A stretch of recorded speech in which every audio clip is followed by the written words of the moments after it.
Harry walked into the security room of the Montecito mansion and asked to reopen the internal camera data. When the screen appeared, one recording left him frozen in silence. Meghan appeared together with Marcus Anderson in a moment of intimacy that went far beyond the boundaries of a friendship. Those few brief seconds opened a chain of suspicions that made everything in Harry's marriage begin to collapse.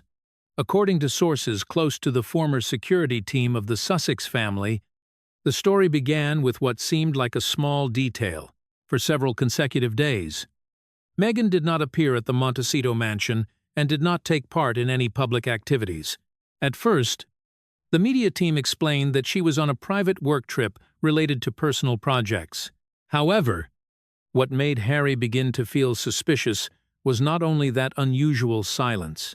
A sum of $10 million was reportedly missing from the joint investment fund that the two of them managed together. At the same time, several pieces of jewelry that held special meaning for Harry were no longer inside the family safe. Among them were items that once belonged to Princess Diana. They were keepsakes that Harry had always regarded as the final memories of his mother. When these pieces of the puzzle were placed together, the situation no longer looked like a simple trip or a personal project. For many observers of the British royal family, Harry had long been seen as the husband who always stood behind his wife and defended her against every criticism. But when suspicions involving finances, a mysterious disappearance, and the relationship with Marcus Anderson began to emerge, that image seemed to change. Instead of continuing to remain silent, Harry began searching for answers to what had been happening behind his back.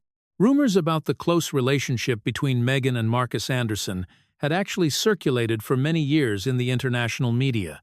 However, they were never officially confirmed. For that reason, when new details slowly began to surface, many people started asking whether this was simply a misunderstanding or a secret that had been hidden for far too long. So what do you think about Harry's actions in this story? Comment number 1 if you believe he should forgive Meghan. Or comment number 2 if you think he should pursue the truth to the very end. But the story does not end there. To understand why Harry began to question everything, we need to return to the Montecito mansion itself during the days when the first unusual signs began to appear. When Harry returned to the Montecito mansion after several days away, the first thing that caught his attention was not the familiar quiet of the large estate, but a strange sense of emptiness.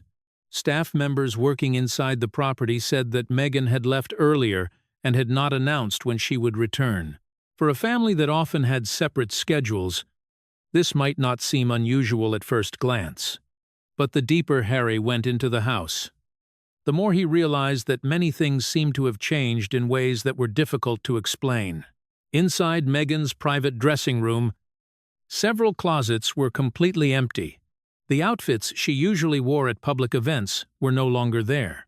On the dressing table, a few personal items had been left behind, and the familiar scent of her perfume still lingered in the air. For Harry, that scent had always been connected to memories of the early days of their marriage. But in that moment, it became a sign that everything had happened in great haste.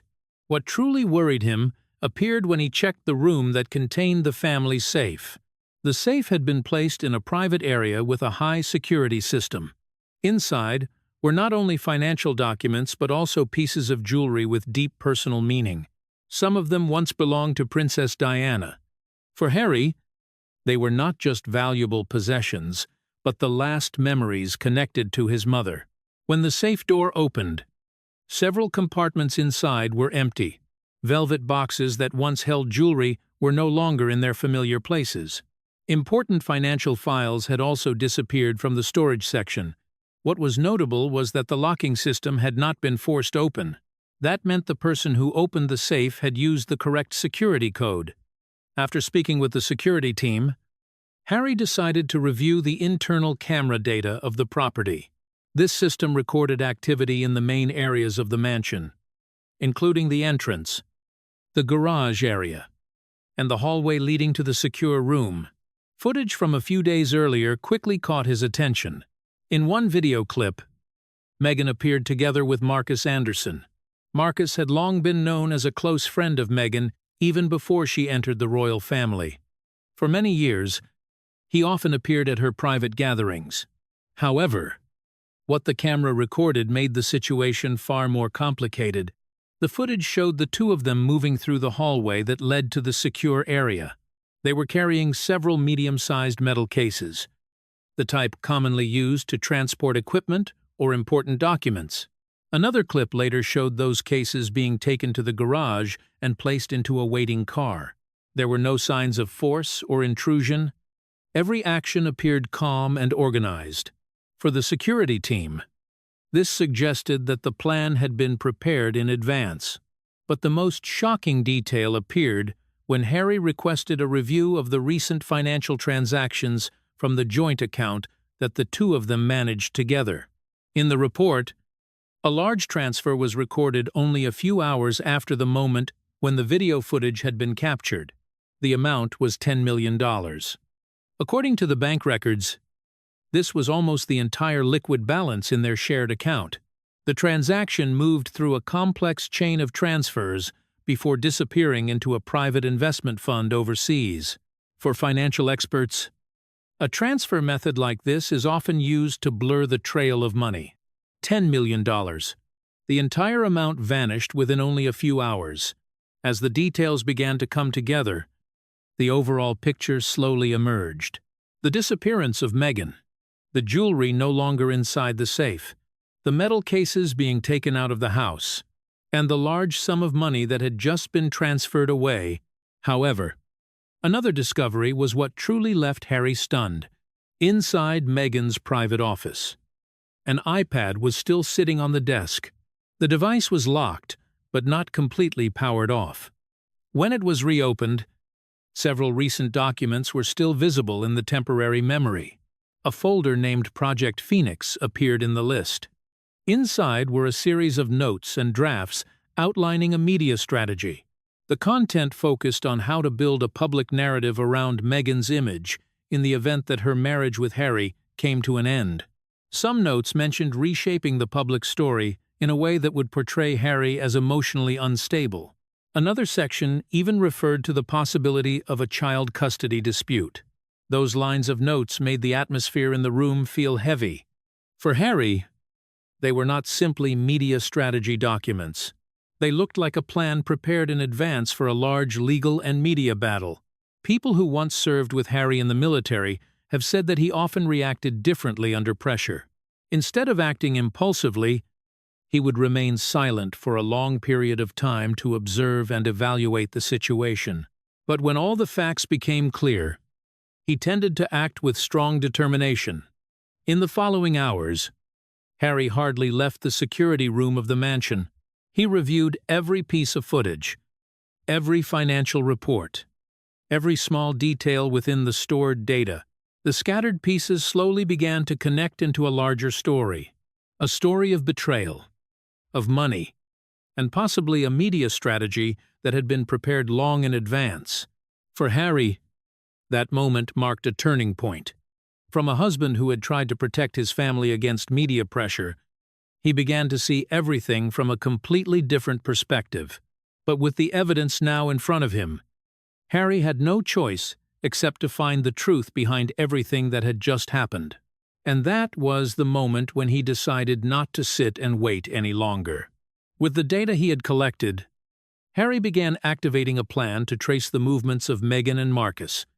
For him, the personal pain was no longer only an emotion. It had become the driving force behind his determination to find answers. After reviewing all the camera footage, the financial reports, and the documents discovered on the iPad, Harry understood that the situation had gone far beyond a family argument. The signs had appeared all at once. Money disappeared. Jewelry disappeared. A media strategy already prepared. And the presence of Marcus Anderson in almost every important step. All of this made Harry realize that if he wanted to understand what was truly happening, he would have to act faster than the people on the other side. According to several sources who once worked within the security system of the Sussex family, the first step Harry took was to limit the use of ordinary communication devices as much as possible. He retrieved a satellite phone that he had once used during his time in military service. The device allowed direct communication without depending on commercial mobile networks. In sensitive situations, this was a way to avoid information being monitored or leaked to the outside. At the same time, Harry also requested a review of all location tracking systems connected to the personal devices inside the family. One of the familiar tools was the Find My feature linked to the Apple devices that Meghan had previously used. The final location data from one of those devices showed a signal appearing in Europe. The destination was identified as Paris. This information immediately drew the attention of Harry's security team. For many years, Paris has always been a place with special meaning for the British royal family. Especially for Harry. The city is connected to the painful memory of Princess Diana. For that reason, the fact that Meghan appeared here under sensitive circumstances made the situation even more complicated. At the same time, financial experts contacted by Harry also began analyzing the path of the $10 million that had disappeared from the joint account. Bank data showed that the money was divided into multiple intermediary transactions before being transferred to an investment fund with a legal base in Europe. This layered transfer method is often used to reduce the ability to trace the movement of funds, but another discovery made the situation even more suspicious. In records related to that investment fund, the name of Marcus Anderson appeared in the list of individuals who had previous financial transactions with intermediary companies. Some image documents collected earlier showed that Marcus had met several private investors in meetings that were never publicly announced. For Harry's legal team, these details were not yet enough to conclude that any illegal activity had taken place.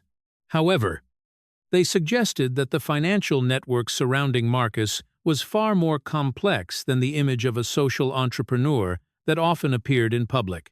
While the data continued to be analyzed, Harry made the decision to travel to Europe as soon as possible, because commercial flight schedules could not meet the speed he needed.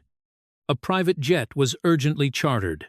According to sources in the aviation industry, the aircraft used was a Gulfstream G650, one of the most advanced long-range private jets in operation today. The cost of the flight was significantly higher than usual. The charter price was reportedly 3 times higher than flights booked several days in advance. But for Harry, time was the most critical factor. If there were delays, the people he was tracking could disappear from financial and media radar within only a few days. During the time before departure, Harry's legal team also began building another strategy. If the documents in Project Phoenix were real, it meant that a media campaign might already have been prepared to shape the public narrative in a direction unfavorable to him. For that reason, instead of only reacting, they decided to prepare a detailed evidence file in advance. Data from security cameras, financial transaction reports, and the documents from the iPad were all backed up and sent to several legal advisors. The goal was to ensure that if any dispute occurred in the future, this evidence could not be erased or altered. Meanwhile, Harry almost completely disappeared from public view. People who knew him said that he spent most of his time in his office, reviewing every detail in the files that had been collected. For many who had served with him in the military, this was a familiar way for Harry to respond when facing a complex situation. Instead of reacting impulsively, he tended to prepare carefully before taking action. The emotional distance between Harry and Meghan in his mind also seemed to change rapidly. Memories of their marriage, of the times they appeared together in public, slowly gave way to a more realistic perspective. If those documents were real, he might be facing not only a marriage crisis but also a legal and media battle. The flight to Paris was prepared in silence. Only a small group within the security team knew the exact travel schedule.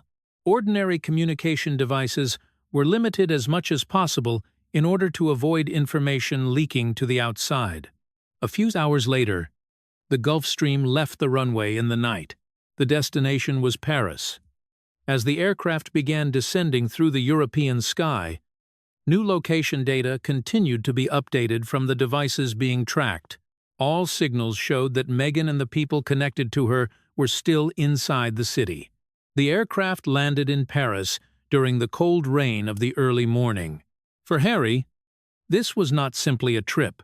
It was the next step in the search for answers to what had happened behind the doors of the Montecito mansion.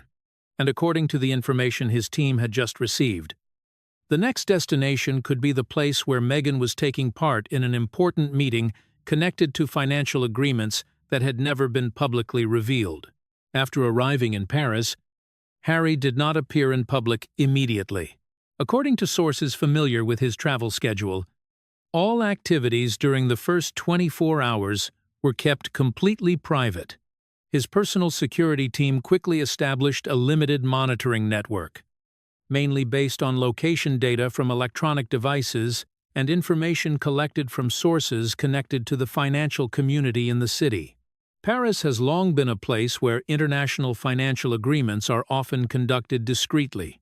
For many years, numerous media companies, investment funds, and international law firms have chosen this city as the location for important meetings. For that reason, the fact that Meghan was identified moving between several central financial districts drew special attention from Harry's team. According to location data collected from electronic devices once linked to Meghan, she had appeared several times at an office building near Avenue Montaigne. This building houses several international law firms that specialize in agreements related to media contracts and asset management. For those closely following the situation, Meghan's repeated presence there did not appear to be a coincidence. On a light rainy afternoon, Harry and his security team moved to the area in a van without identifying marks. Their goal was not immediate confrontation, but observation. From a parking position not far from the building, they were able to monitor the main entrance, as well as several secondary access points.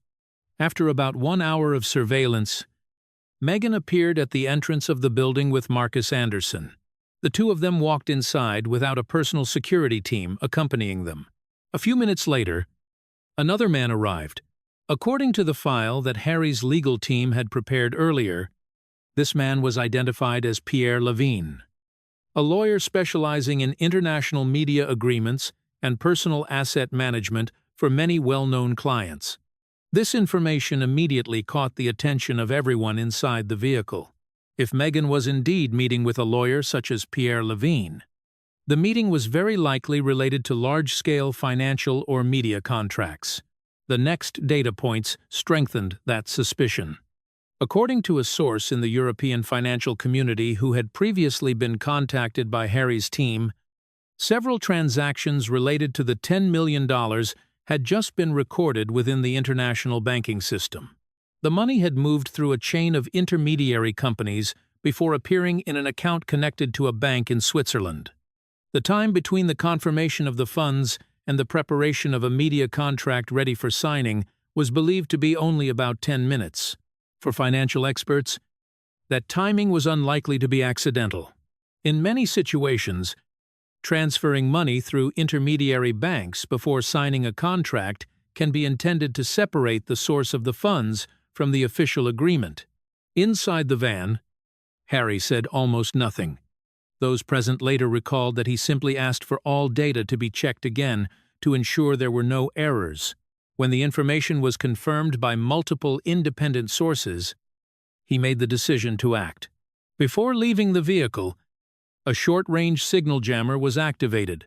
The device did not disrupt the entire building, but was enough to interfere with mobile connections within a few nearby rooms. The purpose was not to create chaos, but to ensure that during a few crucial minutes, no one would be able to quickly contact the outside. Harry and two members of the security team entered the building. The elevator carried them to the floor where the meeting was taking place.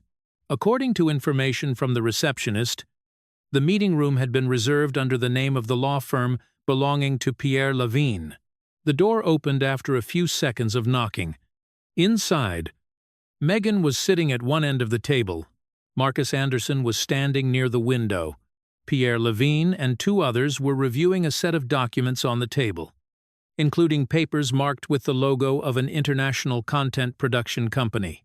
The atmosphere inside the room changed the moment Harry stepped in. Everyone present immediately realized that their private meeting had been interrupted. According to one person who was present at that moment, Harry did not raise his voice. He placed a file on the table and asked everyone to pause the discussion for a few minutes. The file contained copies of financial transactions, images from the security cameras at Montecito, and documents taken from the folder labeled Project Phoenix. For the next few minutes, almost no one spoke. Pierre Levine reviewed the pages with a cautious expression. Marcus Anderson stepped back several paces. Meghan remained silent. Then Harry made another request. He placed several credit cards on the table. These were cards directly connected to the joint account that the two of them once shared. In front of everyone, he broke each card in half with his hands. The dry, sharp sound echoed through the quiet room. Immediately afterward, Harry's legal team activated procedures to freeze accounts connected to the remaining funds. The banks had been notified in advance, so the transaction lock took place almost instantly. This gesture was not an emotional outburst. It was part of a legal strategy prepared before the trip. Meanwhile, tension between Meghan and Marcus Anderson began to show. Some sources said that the two exchanged quick words in low voices, seemingly disagreeing about how certain documents had become exposed. No one in the room attempted to escalate the situation, but the atmosphere grew heavier with each passing minute. For Harry, the goal of this meeting was not to create a public confrontation, but to ensure that all critical evidence had been documented before any agreement could be signed. After presenting the documents and activating the financial procedures, he left the room with his security team. The meeting lasted less than 30 minutes. But for those present, it was long enough to completely change the course of the agreement that had been under preparation. When Harry stepped outside the building, light rain was still falling over Paris. The data collected that day was immediately sent to legal teams in several different countries to ensure it would be safely stored. At that moment, many members of Harry's team believed they had gained an important advantage. The money had been blocked, financial and media evidence had been collected, and an agreement that might have harmed Harry had been interrupted before completion. But as legal experts began examining the files more deeply and studying the individuals involved, a new detail slowly began to emerge. Several documents showed that discussions related to this media strategy had been taking place for many months, and what drew attention was that within the chain of emails and notes, there were signs that some individuals within the advisory network had previously contacted figures connected to the British royal family. That raised a much larger question. Did this entire story truly begin with Meghan and Marcus? Or were there other people who had known about everything long before Harry discovered it? The temporary victory in Paris seemed to be only the surface layer of a far more complex story. Behind the documents that had just been recovered, a wider network of information was slowly emerging. And if those signs were real, the royal family might have known about all of this for a very long time. After the tense meeting in Paris, Harry left the office building with the feeling that he had just stopped an important agreement. The money had been frozen, financial documents had been backed up, and several media-related pieces of evidence were now in the hands of his legal team. However, when those materials were sent to legal advisors in London and California for deeper analysis, another layer of information began to appear. And it was this layer that truly shocked Harry. According to a source who had access to the exchange records between advisors, Harry contacted his brother Prince William only a few hours after leaving the meeting in Paris. The initial call was reportedly brief. William did not comment directly on what had happened that day. Instead, he told Harry to check his personal email. A document had been sent. That email was said to contain a long summary of monitoring activities related to Meghan and Marcus Anderson over several months. The document did not carry an official royal seal.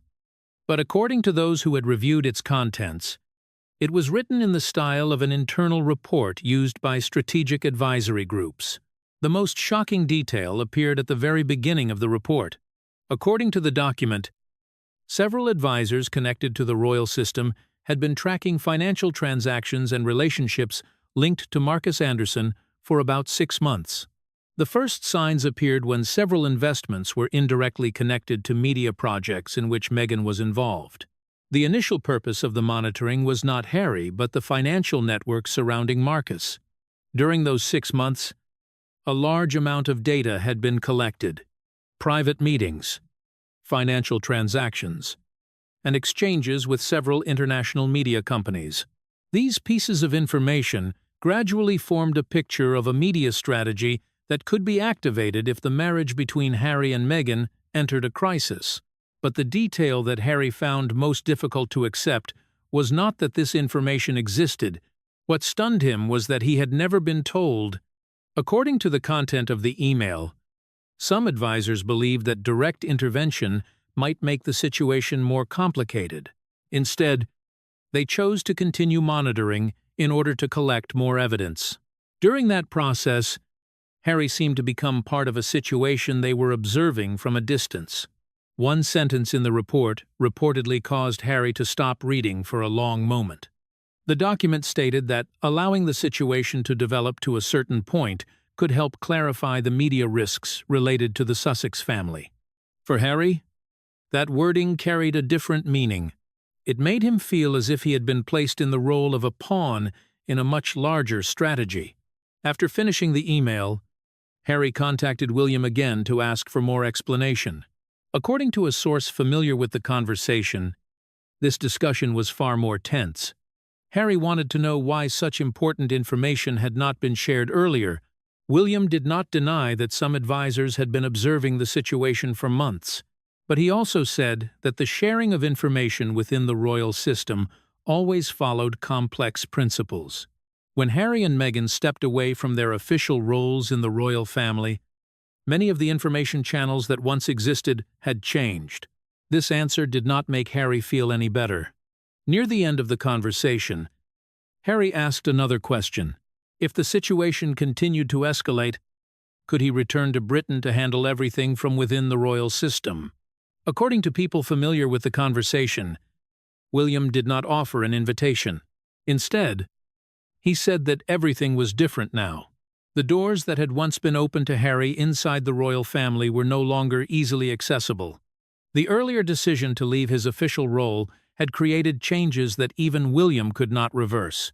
One sentence was said to have ended the conversation: "The gate is locked." While Harry was still trying to understand what he had just read in the email, Meghan's situation in Paris also began to change rapidly. As financial transactions were frozen and certain information started circulating within legal circles, the hotel where Meghan had been staying reportedly began receiving pressure from multiple directions. Within only 1 day, her long-term room agreement was cancelled. Marcus Anderson also found himself in a difficult position. Several financial transactions connected to his investment network began attracting attention from monitoring authorities. Although no official conclusion about legal violations had been announced, the review of these records caused several business partners to temporarily pause their cooperation. For Harry, these developments did not feel like a victory. Instead, he began viewing the entire story from a different perspective.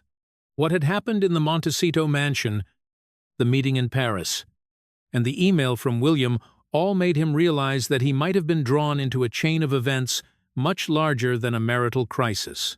He was a man betrayed in his personal life, but at the same time, he might also have become part of a media and political strategy that he did not control. That realization created a state that was difficult to describe. It was not simply anger or disappointment. It was the feeling of being isolated between several powerful forces, while the most important decisions seemed to be made somewhere else. During the following days in Paris, Harry minimized his public appearances. Most conversations took place with his legal team and personal advisors. Their goal was to evaluate what the next step should be.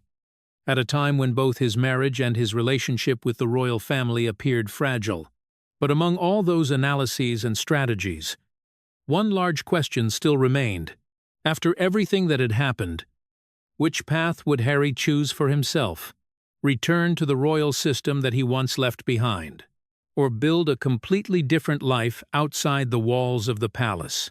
And from the ashes of this betrayal, Harry began considering a new direction. Not the path of returning to the royal court, but a quieter life focused on his 2 children and his own future. After several tense days in Paris, Harry finally left Europe and returned to the United States to face the most difficult part of the entire story. What had happened during the previous weeks had completely changed his marriage. But for Harry, the issue was no longer only the personal conflict between husband and wife. The matter he cared about most was the future of his 2 children. Legal sources said that a custody review process had begun almost immediately after the financial and media disputes started to emerge. Documents from Harry's legal advisors focused on several factors, from unusual financial changes, the media strategy materials in Project Phoenix, to details related to international travel without clear notification. These factors were presented in court as evidence that the family environment had become unstable. In custody disputes in the United States, emotional stability and living conditions are often considered the most important factors. For that reason, Harry's legal team focused on demonstrating that he could provide a more stable environment for the 2 children during this sensitive period. According to sources familiar with the legal process, the court eventually decided to grant primary care to Harry during the early stage of the dispute resolution process. This decision was not the end of the entire case, but it marked an important turning point. For Harry, it was a sign that at least part of his life could still be under his control. In the days that followed, Harry began making a series of personal changes. One of the first things he did was reduce almost all of the old communication channels connected to the royal system. People close to him said that he even deleted several phone numbers that had once belonged to advisors and palace staff. It was not an act of sudden anger, but rather a way to create a clear distance between his present life and the past. Harry's next decision surprised many people even more. Instead of remaining in Montecito or moving to another large city in the United States, he began preparing for a long journey to Africa. The destination he chose was Botswana, a place that had held special meaning for him for many years.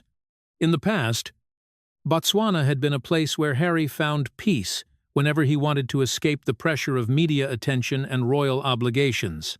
The country was also connected to many wildlife conservation efforts that he had supported for years. For that reason, bringing his 2 children there was not simply a trip. It was more like an attempt to begin again in a completely different environment. People who once worked in royal media often said that Harry always had 2 very different sides in his life. One side was the image of a prince appearing in official ceremonies, surrounded by palaces and strict rules.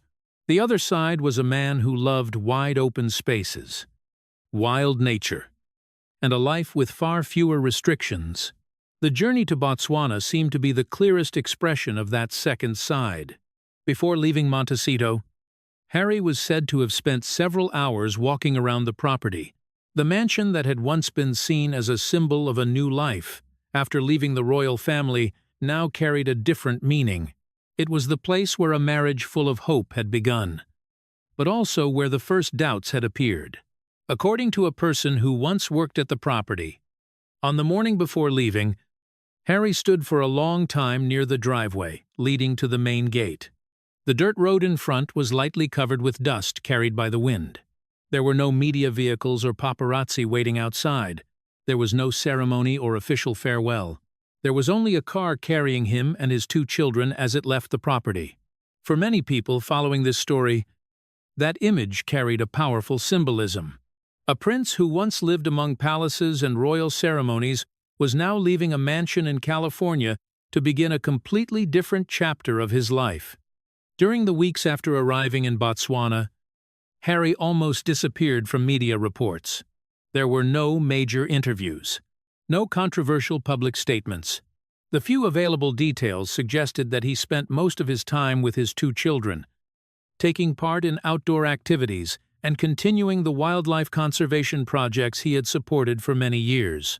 Some media analysts described it as the life of a king without a throne, no longer holding an official title within the royal power structure, no longer representing a centuries-old institution, yet still remaining a figure of strong influence in the eyes of the public.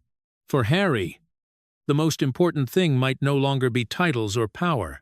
After everything that had happened, what he was searching for could be much simpler. It was the feeling of true freedom. Not freedom in the sense of leaving the royal family only to step into the spotlight of media attention, but freedom to live away from power struggles, media strategies, and networks of control that had surrounded him since childhood. The remaining question was whether this new life would truly bring the peace that Harry was searching for. But at least at that moment, he had made his choice. And that choice did not lie inside royal palaces, but in a place far away from the walls of power that had once shaped his entire life. Thank you for following this story until the very end. If you found this video interesting and want to explore more hidden stories behind the British royal family, please like and subscribe so you will not miss the next videos. Your support helps the channel continue bringing more in-depth analysis and compelling stories. And do not forget to share this video if you believe it is worth discussing with others. What do you think truly stands behind this entire drama? Please leave your opinion in the comments section below. We always read and respond to interesting perspectives from viewers. Thank you for watching.